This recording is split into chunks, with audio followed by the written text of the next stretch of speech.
Here are 16 of Johnny Carson's most bizarre moments. You won't believe number 8. Johnny Carson brought America into their homes 5 evenings a week for 30 years. He meticulously projected an air of calm professionalism while hosting The Tonight Show. The unstoppable late-night king who, with his signature charisma and wit, could conquer any challenge. But occasionally, even the most commanding performer on television, Johnny Carson, was taken entirely by surprise by the unpredictability of live television. An ex-Tonight Show producer who collaborated with Carson for more than 10 years disclosed that Johnny took great satisfaction in his ability to be ready for anything. However, there were times when not even Carson could keep his trademark cool when he utterly lost it on national television. During Carson's 30-year reign, there were 16 absolutely hilarious, spontaneous, and unforgettable moments. Tonight, we're going to list them down. Those moments when the most composed host on television was utterly capriciously influenced by his guests, his emotions, or even by weird, unanticipated events. And the 8-minute segment, which shocked some and delighted others with Carson's unexpected candor, drew more viewer mail than nearly any other point in the show's history.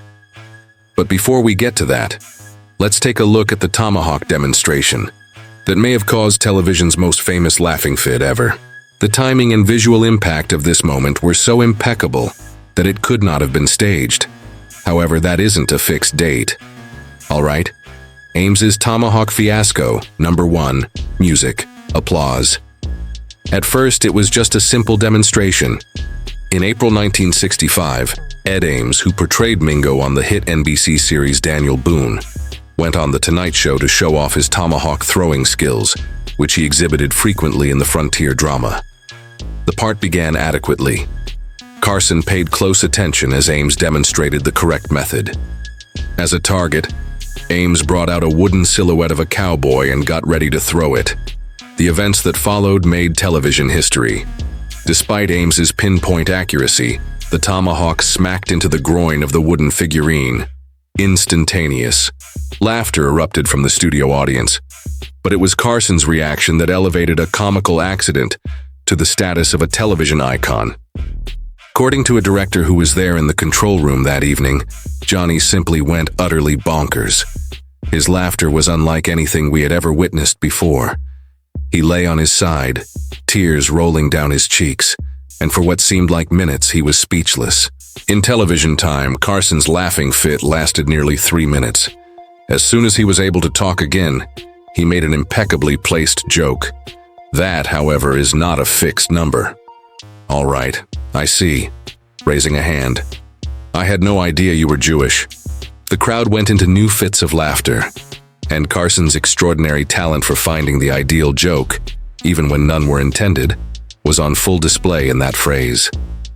The fact that Carson's true, uncensored reaction was shown made this incident stand out. As he gave in to his inconsolable laughing, the professional mask came tumbling down. According to a former NBC executive, that was the moment that demonstrated Johnny's immense popularity. During a time when public perceptions of celebrities are highly controlled, Johnny's collapse was a real spectacle. When compared to other forms of television, it seemed surprisingly genuine. With its legendary position as one of the most spontaneously beautiful moments in the show's history, the Tomahawk incident was replayed multiple times over the years, including during Carson's final week on the air in 1992. This is the cigarette box that Carson used. I shattered Carson's cigarette box, you know. Second, Don Rickles smashes Carson's cigarette case. Johnny Carson was famously picky about his set. A wooden cigarette box which held sentimental value. For the host, was only one of several items neatly organized on his desk.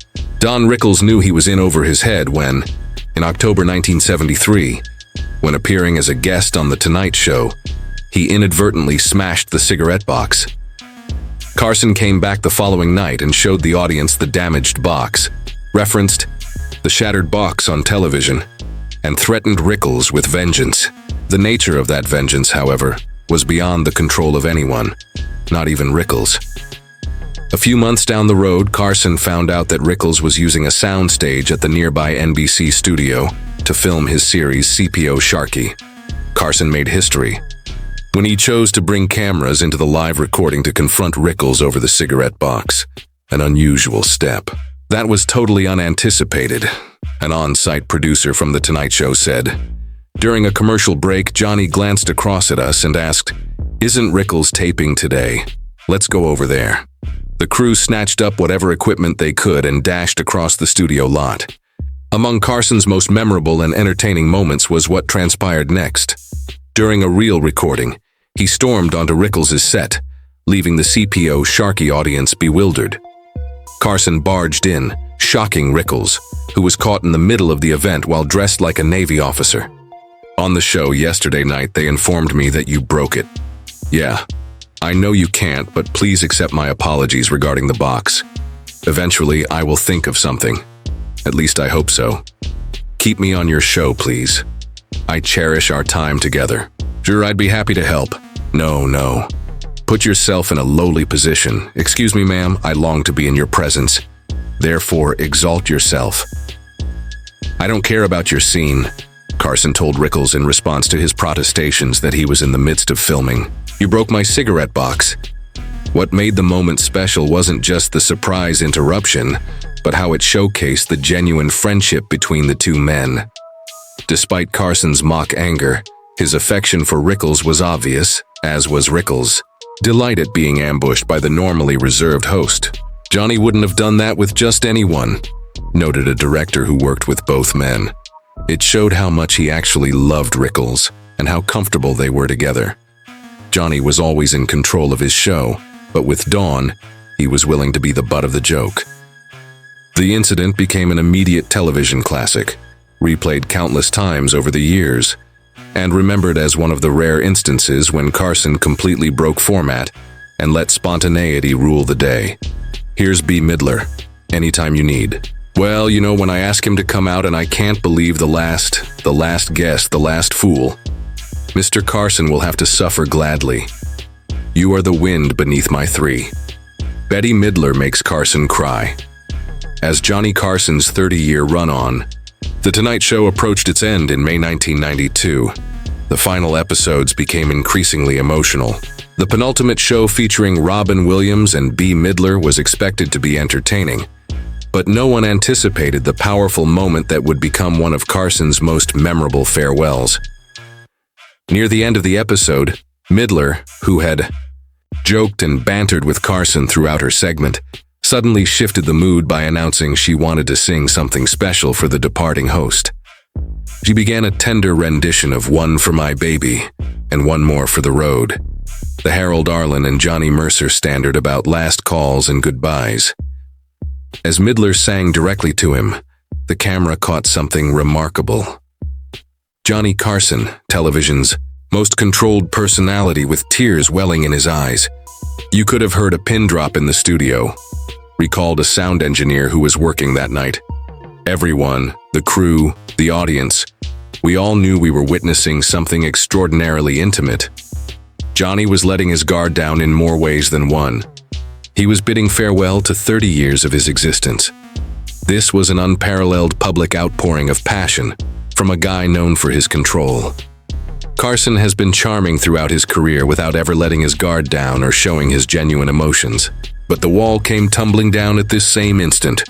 According to a director who was involved with the latter episodes, Johnny made no attempt to mask his feelings or lighten the mood. He relaxed and enjoyed the intimate time with Bet and the crowd. The fact that we were all aware of how infrequently he displayed that part of himself made it all the more touching. After Midler finished, Carson showed her sincere appreciation by leaning forward and kissing her hand. As he stared directly into the camera, he uttered the words, "I can't top that." This moment has since gone down in television history as one of the most genuine. Carson, who is usually quite reserved, let viewers in on his real feelings during what was obviously a difficult personal transition. "Look, he's only starting to relax. This is too much for me to bear. Worn like an animal, I find it impossible to hold a conversation. Cheerful, adorable little. Could it be that he spittled? Did you say saliva? Exactly 4. A monkey from an animal sanctuary climbs atop Carson's skull, Johnny Carson entertained audiences on The Tonight Show with an abundance of animal specialists and their unusual pets. Among these portions, the 1979 appearance of animal handler Joanne Steele and her Capacian monkey was the most unexpected. At first, the segment was quite standard. Steele would explain the monkey key's habits to Carson, who would listen carefully. The monkey then, out of the blue, thought Carson's nicely coiffed hair would make a great plaything. According to a camera operator who was on the job that night, the monkey simply hopped right on top of Johnny's head. Nothing was built up or foreshadowed. It went from sitting motionless one second to climbing all over Johnny's famed locks the very next. Both the monkey's actions and Carson's reaction contributed to the moment's legendary status. He did not flinch or yell for help. Instead, he stood motionless. When the monkey completely undressed his meticulously combed hair, an expression of resigned delight crossing his face. The show's makeup artist eloquently described Johnny's hair as sacred. She went on to say that Johnny's hair was flawless and never out of place. He sat there with a deadpan expression as he watched a monkey rip it to shreds. "And this, ladies and gentlemen, is why I prefer cats." Carson delivered a wonderfully timed statement as his hair sprung up in all directions, staring directly into the camera. The crowd burst into laughter, exclaiming, "It was comedy gold." The monkey eventually made its way back to its handler. That Carson could find humor in totally unanticipated catastrophes without appearing embarrassed or losing his temper was Carson's greatest asset as a host, and it was on full display in this moment. According to a longtime producer who was involved with the show, that was Johnny performing at his peak. He was aware that no one in the crowd was making fun of him. The ridiculousness of the situation had everyone laughing along with him. As long as it was humorous, he had no problem distinguishing between the two, and even enjoyed being a punchline. One of the most requested footage from the show's archives is the monkey incident, which showcases Carson's remarkable ability to keep his dignity intact, even when faced with the most disheartening situations. I'm thrilled to share this man's incredible illusions with you, because they are a personal interest of mine. Steve Martin's most ridiculous magic act, Flying 5, is something you might enjoy. It was in 1980, when Steve Martin made an appearance on The Tonight Show, that he solidified his position as an early adopter of a new school of anti-comedy. Comedy that was strong because it was purposefully clumsy, corny, and occasionally entirely illogical. Martin had previously mentioned that he would be performing a magic show during this occasion, so Carson had to step aside to make way for him. Afterwards, The Tonight Show witnessed one of the most bizarre and entertaining performances in its history. Imagine a comedian named Martin performing his Great Fly Danny performance. He would pretend to unzip his pants and then one by one pull out eggs, a salt shaker, a ringing telephone, and last, a small hand that waved to the audience. According to a writer who was involved with the program, the most beautiful part of that moment was seeing Johnny's reaction. He seemed to be losing it at first, but his performance became increasingly comical as the routine grew increasingly outlandish. Martin's dedication to the bit caught them off guard, rather than merely making them laugh. Carson was visibly shaken by the conclusion of the routine, and he struggled to keep his cool, while Martin proceeded with deadpan sincerity. Johnny loved being genuinely entertained, an individual who worked with both men remarked.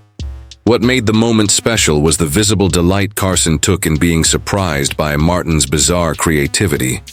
In all the years he watched them, hardly any of the comedians could manage to shock him.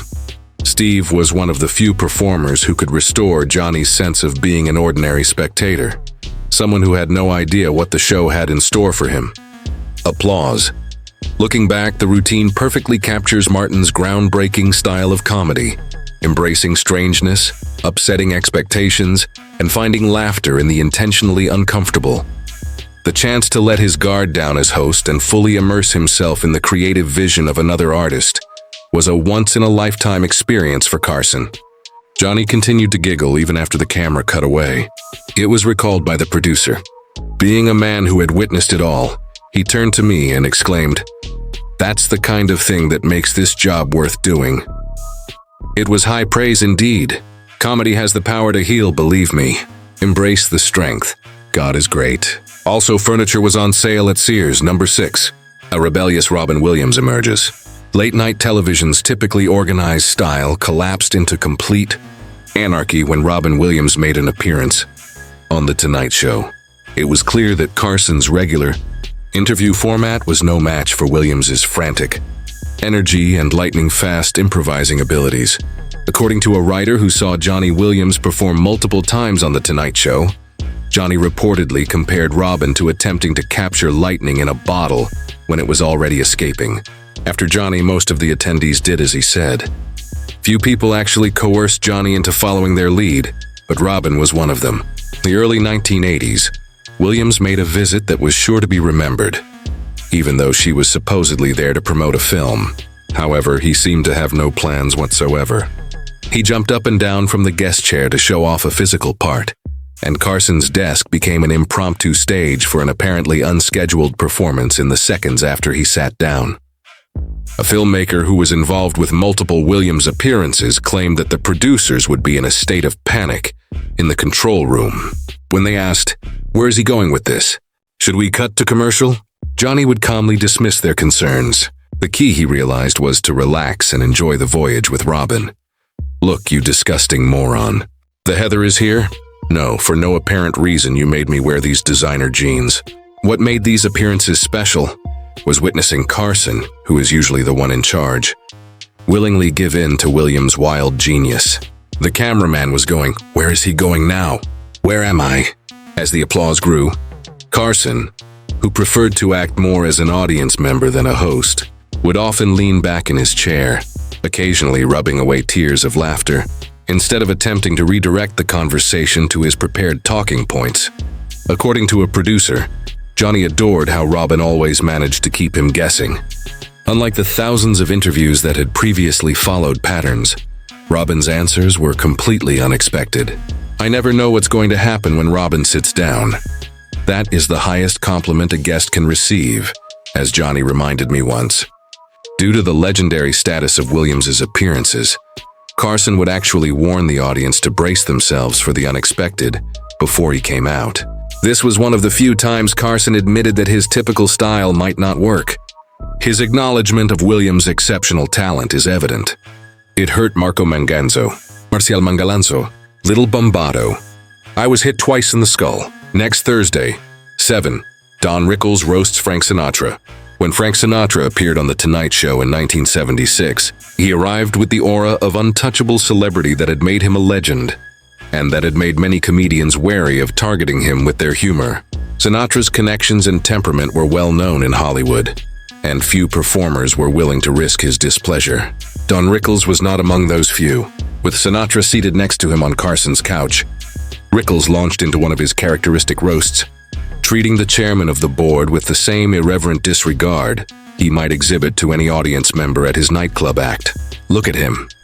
He's the main star," Rickles began, indicating towards Sinatra. "He comes on and everybody thinks he's so fantastic. Let me tell you something. This man is overrated." As Rickles began his bombardment, the camera caught Carson's reaction. A mixture of uneasy laughter and genuine concern about how Sinatra could respond to this public mocking. "Johnny was truly nervous," stated a producer who was present that night. Carson had experienced Sinatra's fury firsthand over the years, and knew he didn't always take kindly to being the butt of jokes. There was considerable tension in the studio. Would Sinatra laugh it off, or would he get angry? The moment reached its peak when Rickles, in typical fashion, grabbed Sinatra's knee and said, "Frank, believe me, I'm only kidding. You know I love you. Can I get a ride home?" To everyone's relief, Sinatra burst into genuine laughter, clearly appreciating Rickles' willingness to treat him like any other target, rather than handling him with kid gloves because of his status. "That was brave," Carson told his producer afterwards. There was still a genuine danger, but Don knew just how far he could push. Those who dared to speak to Sinatra in such a manner and survived to tell the tale are few. The cultural significance, not the humor, was what made the moment unforgettable.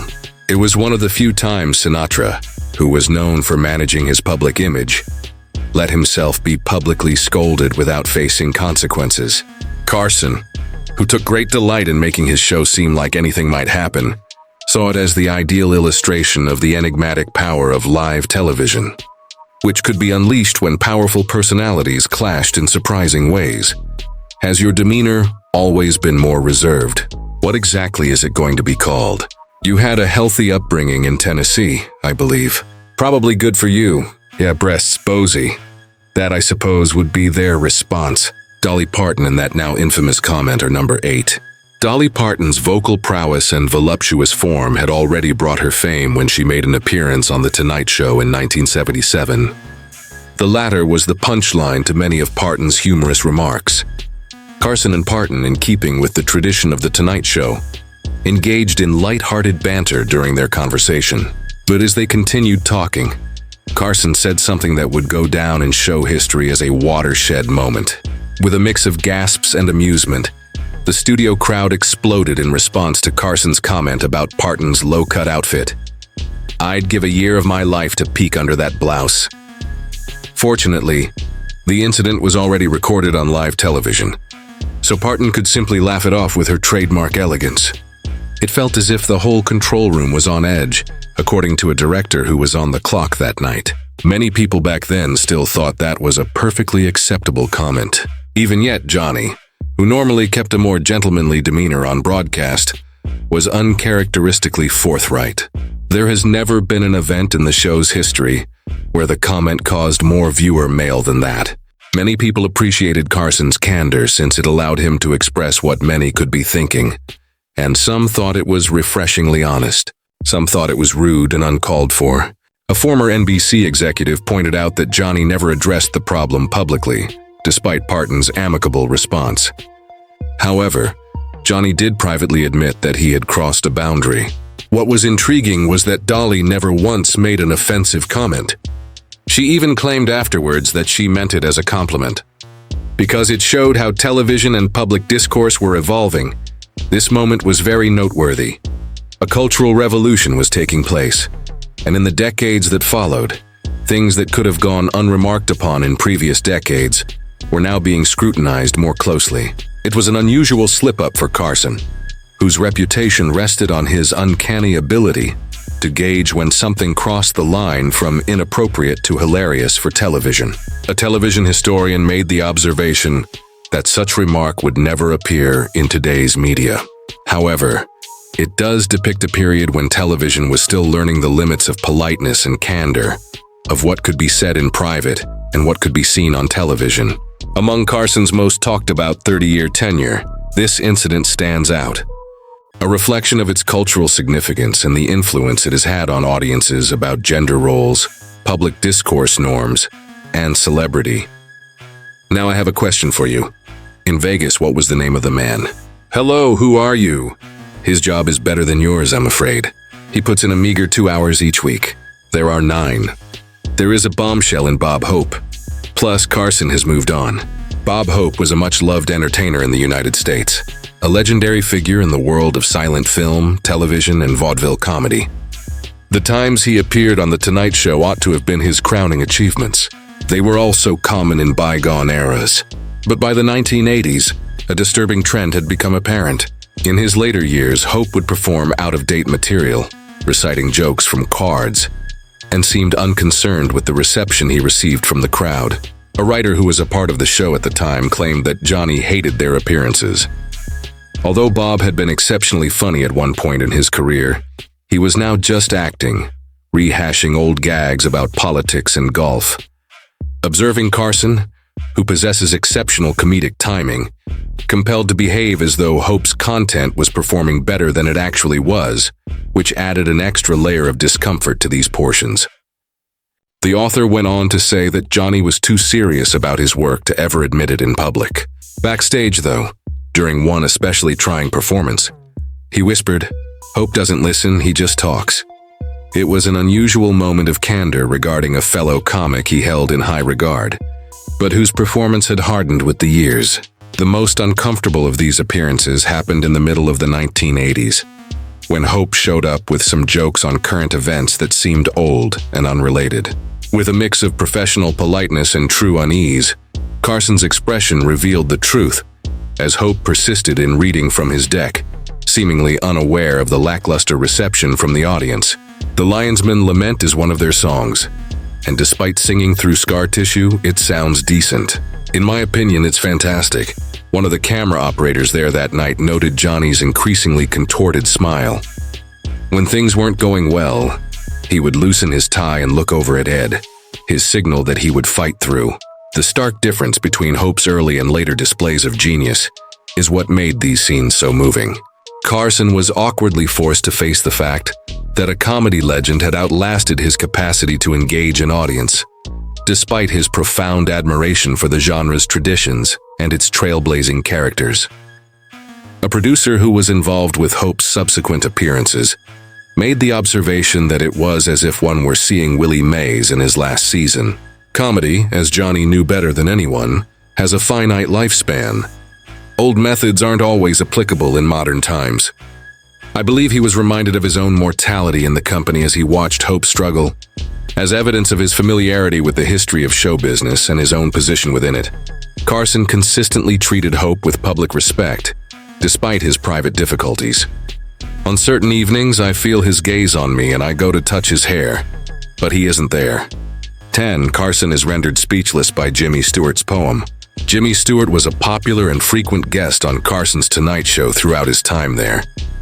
With Stewart's delicate, at times halting speech serving as the ideal contrast to Carson's polished professionalism, their connection was consistently warm. After Stewart's dog, Bo, died away in 1981, he made an appearance on the show and read a poem he had written in his honor. Carson extended an invitation for him to read it, probably anticipating a humorous ode to a cherished pet. Rather, what transpired was a truly touching moment in the history of the show.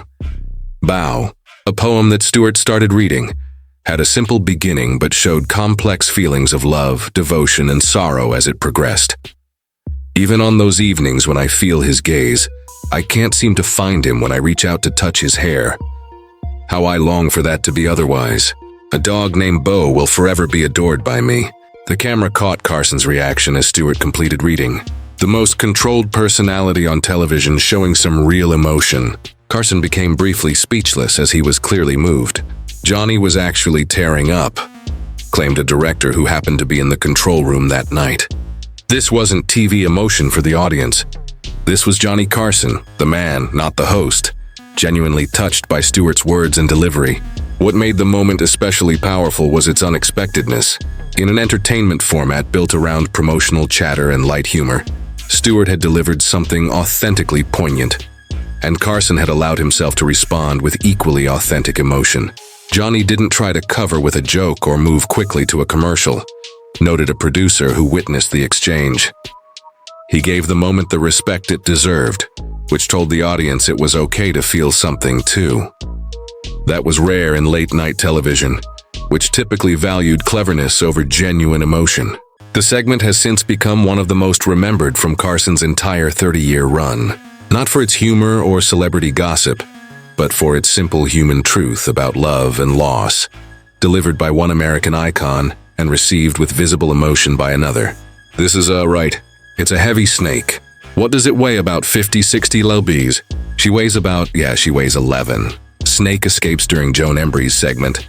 Joan Embry of the San Diego Zoo was a regular Tonight Show guest, bringing a variety of exotic animals for Carson to interact with, sometimes enthusiastically, sometimes reluctantly. While these segments always carried an element of unpredictability, one appearance in the late 1970s provided a moment of genuine, spontaneous comedy that has become part of Carson lore. Something as large as a small pig or wild cat, usually not humans. Yeah, well, I thank you for bringing it down. Waiting my car. We'll be right back. Embry had brought several animals that day, including a particularly large Burmese python.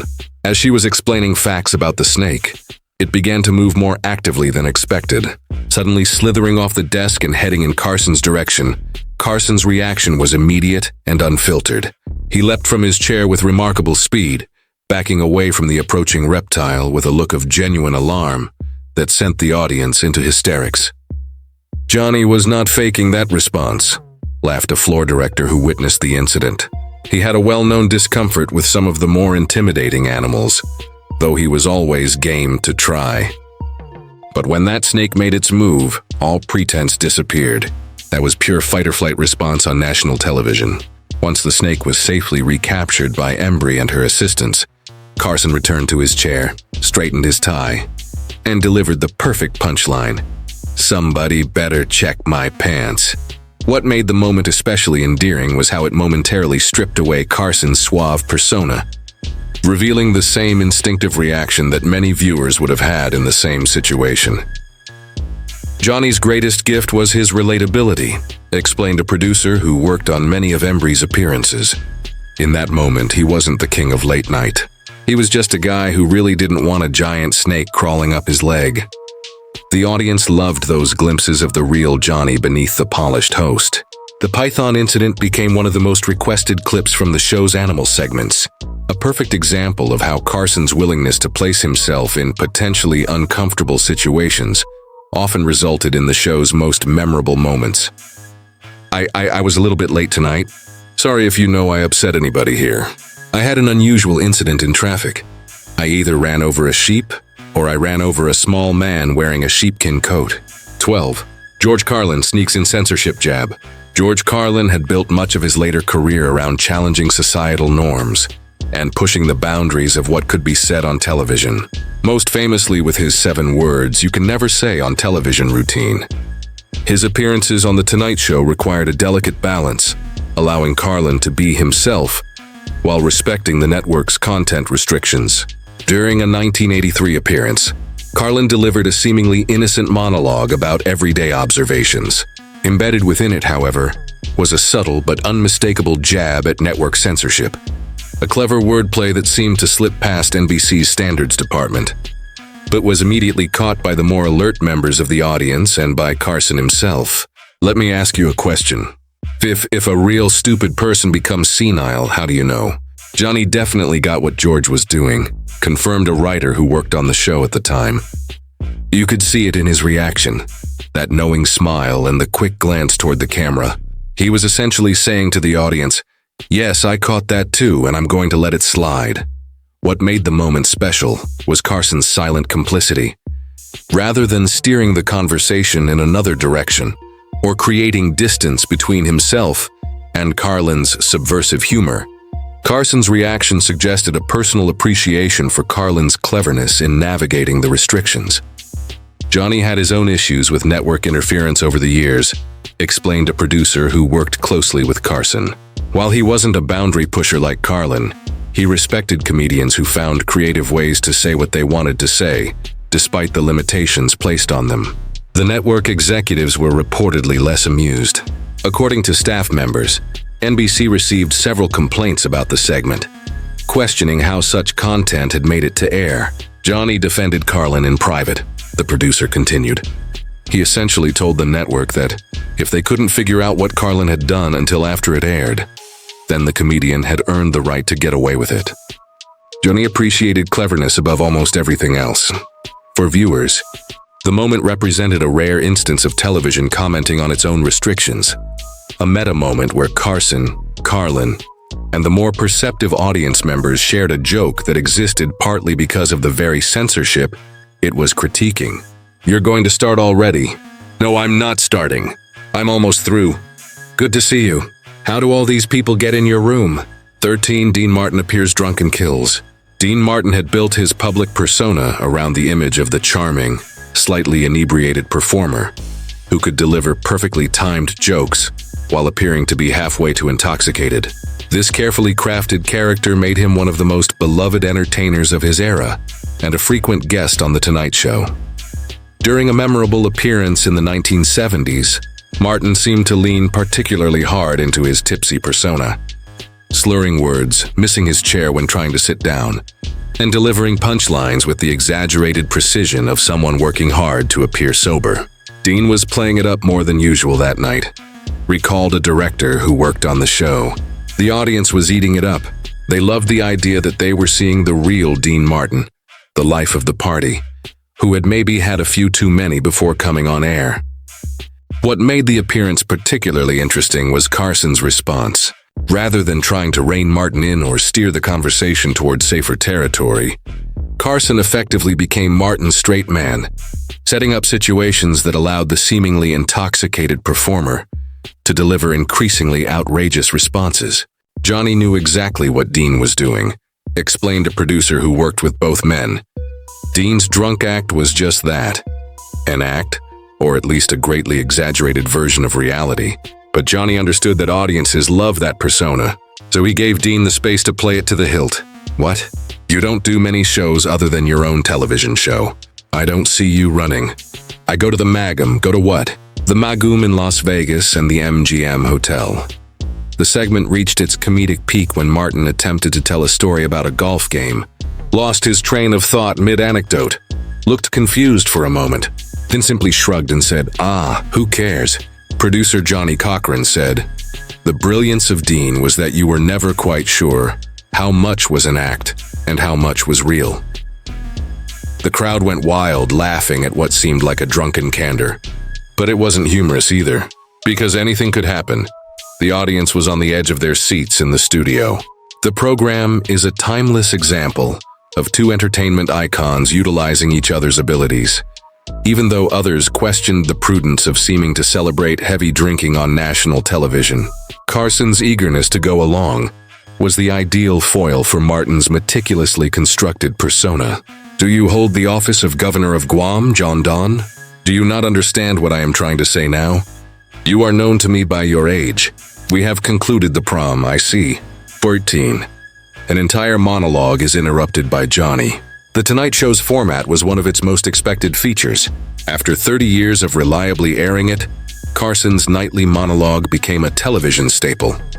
Since this was to be expected, the spectacular interruption of the monologue on a famous broadcast in the early 1980s was all the more shocking. Don Rickles, who was supposed to make an appearance later in the show, started yelling at Carson from behind the scenes as he started his nightly jokes. After being taken aback by the sudden appearance of Rickles' signature voice, the audience quickly grasped the situation. Carson, for a split second, lost his train of thought and stopped mid-joke. He then did something entirely out of character, rather than attempting to proceed. A stage manager who was there that night stated that he completely departed from his role, turned toward the curtain, and yelled out, "Don, get out here." A total surprise indeed. It was expected that Don, like any other guest, would wait silently backstage. It was uncommon for Johnny to violate format like that and end his monologue entirely. Rickles stepped out, seeming innocent while plainly enjoying himself for upsetting the show's meticulous protocol. Carson didn't appear irritated by the unexpected mayhem. In fact, he brought Rickles on as a guest chair a full segment before the show was supposed to air. They have completed it. I would love to have those goods. Put an end to your attempts at grace. They beckoned you to exit, and here you are, departing.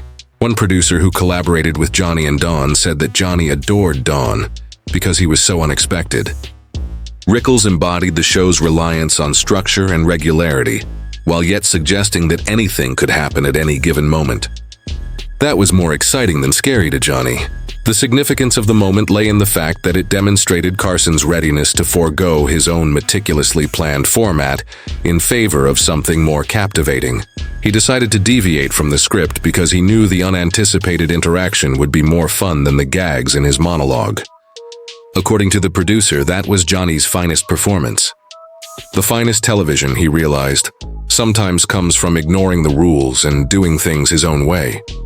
If something better came up out of nowhere, few hosts would be willing to scrap their prepared material. As one of many famous exchanges between Carson Rickles and the late great Johnny Carson, the episode demonstrated the true relationship between the two entertainment titans, who brought out the best in each other when they performed together on stage since they were both unpredictable. Everything changes, including the mentality. You know, it's done at just the perfect length. No, I agree with you. A while passes while you consider it. 15 Blitz, Sammy Davis Jr.'s impression that works fast. When it comes to performers with a wide range of skills, Sammy Davis Jr. ranks high.